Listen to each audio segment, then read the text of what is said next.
In today's video, I'm going to teach you how to delete a record in Airtable. If you're working in Airtable's grid view and need to remove a record, the process is straightforward and I'll walk you through it clearly.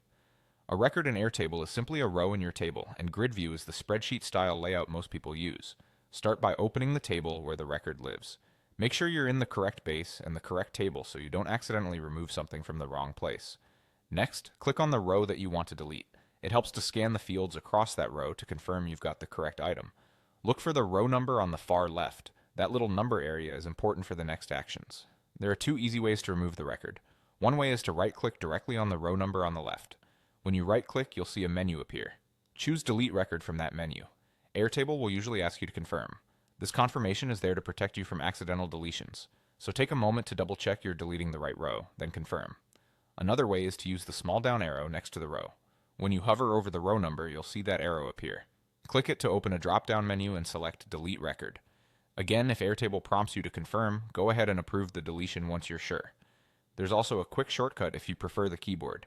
First, select the entire row by clicking the row number on the left so the whole line is highlighted. Then press the Delete key on your keyboard.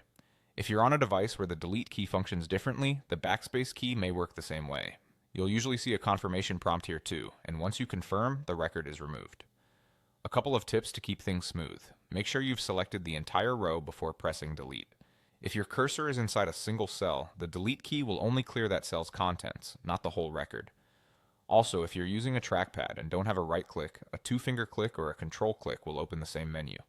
And take a brief moment to review key fields like names, IDs, or dates before confirming, just to avoid removing the wrong item. That's it. Open the correct table, select the record you need to remove, delete it via the right-click menu or the rows drop-down, confirm the action, or use the keyboard shortcut if you prefer.